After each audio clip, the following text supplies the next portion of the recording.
So this video popped up in my feed, and it's similar to a lot of the questions that I get sometimes, which is, what are you supposed to do as a aspiring computer scientist?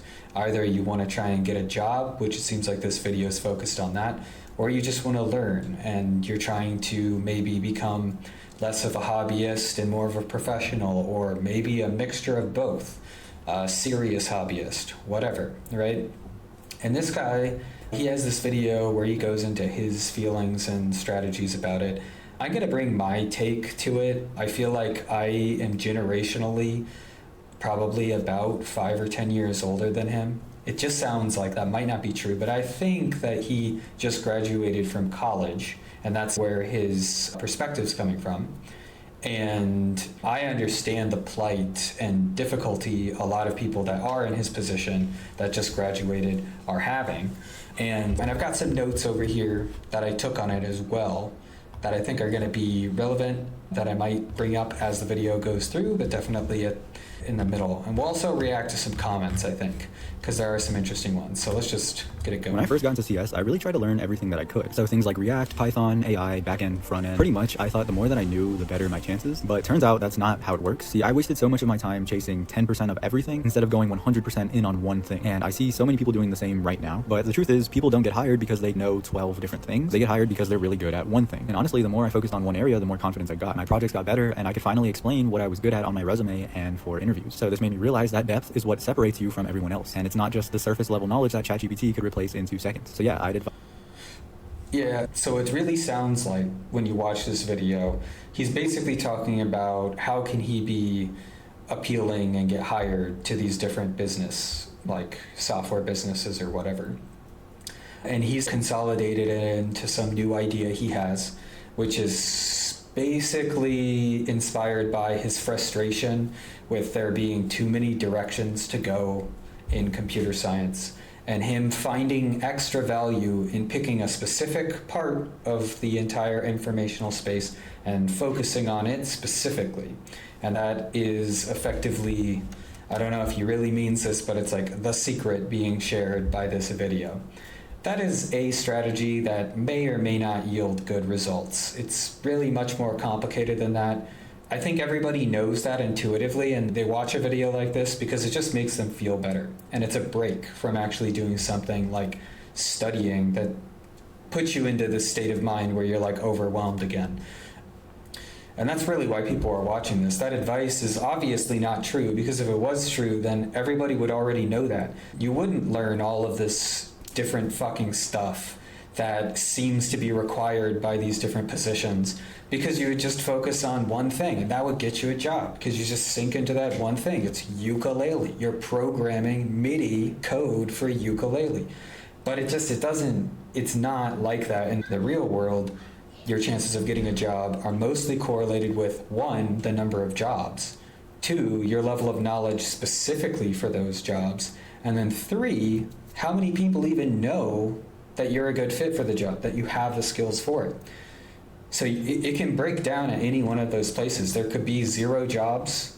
You could have skills that simply aren't good enough for the job, or everybody who wants to hire someone to do that for them doesn't know you. And he also mentioned at the tail end there that, like, when you go deep into something, it protects you from ChatGPT, which is like a really common thing for everyone to be afraid of. So his statement, I forget exactly what it is, but what is he from everyone else. And it's not just the surface level knowledge that ChatGPT could replace in 2 seconds. Yeah, and it's not just the surface knowledge that ChatGPT can replace in 2 seconds. So that statement is really implying that what he's learning and this new revelation that he's had of focusing on going deeper on one particular thing is more ChatGPT proof. He doesn't know that's just what he's saying and what he's convinced himself of. It's ridiculous, but that is what he's communicating to his audience. I've used ChatGPT a lot for a lot of different things, and it knows a lot. The depth of knowledge it knows is a lot, and the breadth of knowledge it knows. So I don't know why his knowledge and his particular strategy is protected from this and resilient, and I'm fundamentally skeptical of that. But anyways, let's continue. So yeah, I'd advise you to pick one lane, whether it's backend systems, machine learning, mobile development, basically anything that you're even slightly drawn to, and just go really deep and get in depth on that subject. And trust me, I believe you'll thank yourself later.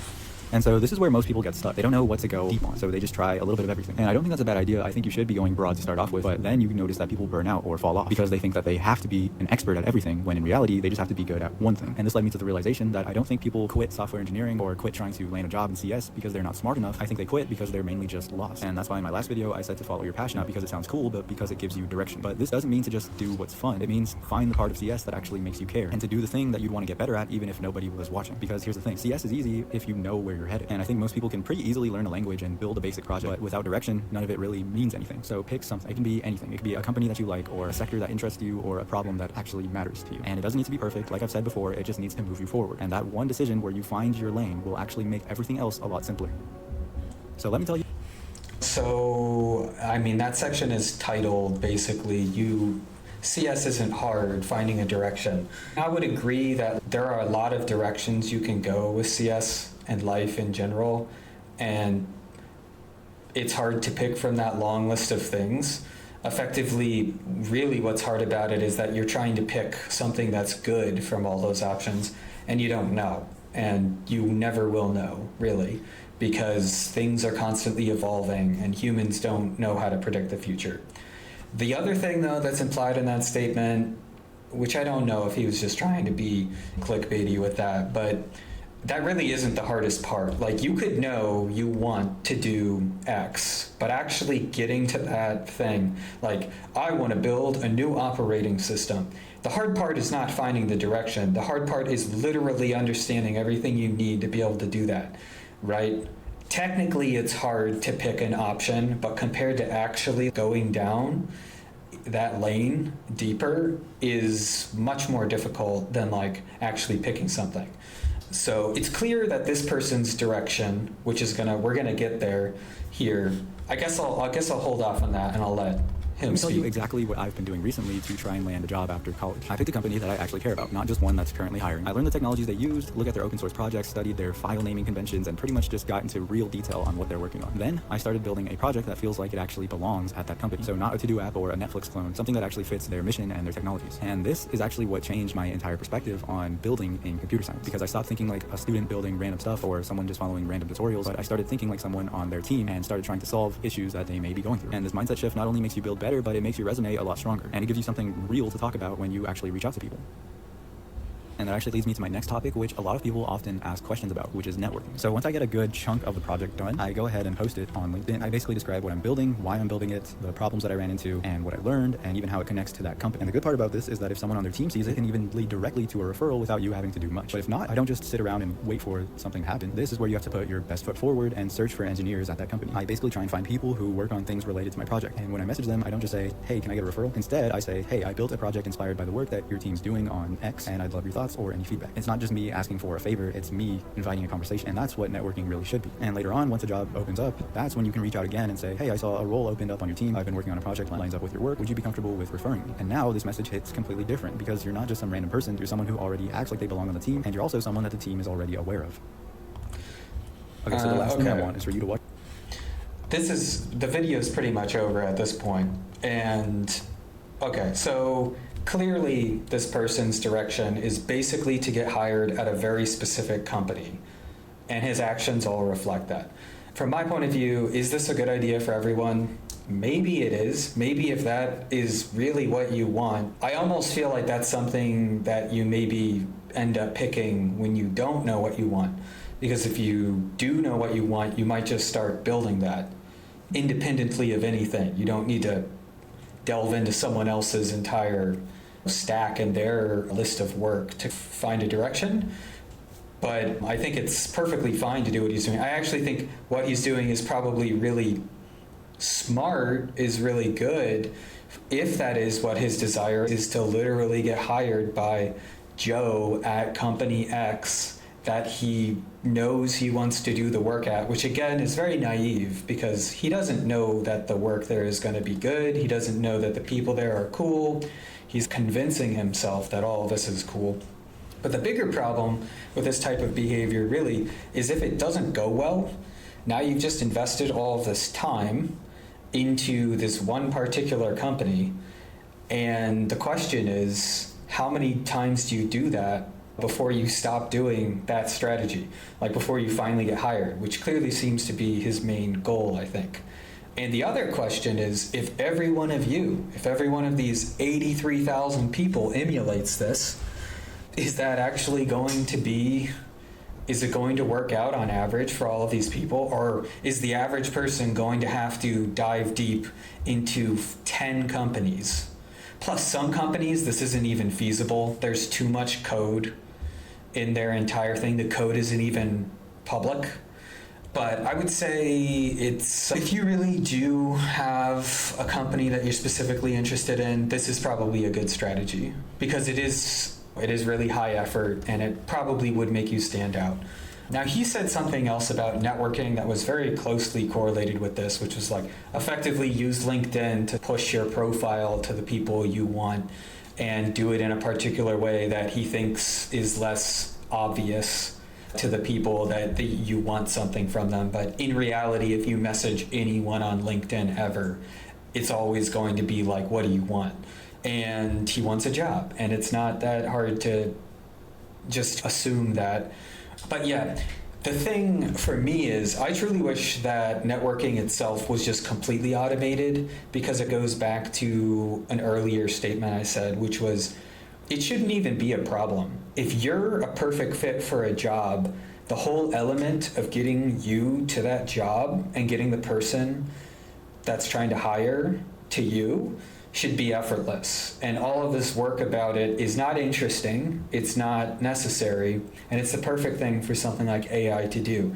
AI evaluates your skills and it evaluates this job. The problem is that if AI can do that, it's probably already at the point where it could almost do the job too, or maybe completely do the job. So it's a little bit too little too late, because it's already too powerful. But that would be really cool, because networking is something I'm personally pretty bad at. But it should be like a really simple equation where it's 2 + 2 = 4. You have a value of 6. Therefore, you're a good match. Bam, done. Yeah, and I already said this, but I think his strategy is high effort, which means if it doesn't pan out, you're just burning a lot of energy and time for nothing, basically. And you just have to restart it again. And this doesn't have anything to do with your actual value add to the customer again, right? You spent 50 hours perfecting how to get a job, but you lost 50 hours about doing a job, because you've effectively become a headhunter.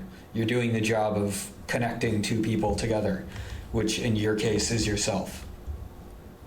And he's going to get into it at the end. I'm not even going to play that, but he basically says, after this video, go and take action. Start coding, start doing something, go and find a company you want to work at, blah, blah, blah. Don't keep scrolling on YouTube. Thanks for watching this video. And if you want to learn some more, go to brilliant.org. Yeah, so we've got some different comments down here, and we'll see what people think about this. What people don't understand is that there is a separation between your professional career and your hobby. As a hobby, you can focus on everything you want. But okay, so this person is agreeing with his main statement, which is you need someone who's good at the job, which I did agree with. He framed it that way, where if you know a bunch of different topics, but none of those are relevant to the job that you're applying for, none of that helps. And that is correct.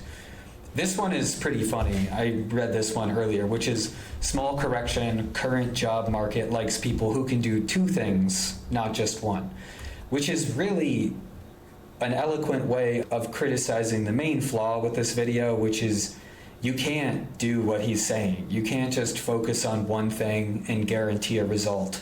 Like I said before, if you could, everybody would do it. But nobody does that, because it's like actually a bad strategy for most people, because when it doesn't go well, you're left with all of your eggs were in one basket. And people are actually trying to minimize risk. And minimizing risk effectively means being more broad, applying to more companies, having more broad skills that are applicable to more companies. And the only reason this is maybe a worse strategy is because of the stuff like AI and the saturation of the market, where it's like more competitive now for people to stand out because there's other options, there's alternatives to them, and their broad knowledge is more of a commodity because there's more people that have it. Let's see. Yeah, there's a lot of really positive stuff here, and I agree with it. If you look at this as just being like encouraging to people, which is what they need, I think a lot of the time, I think it's fine. So props to him, and his channel is really, really good, honestly. He doesn't have a lot of videos, which is, again, it's almost representative of his strategy again. High effort, high value, high effort, and he's trying to deliver that. I just don't know how true this is. Like, from my point of view, this kind of just feels like emotional fluff. And if I think more autonomously about the whole problem, getting a job is a complicated thing that is not solved with any type of video.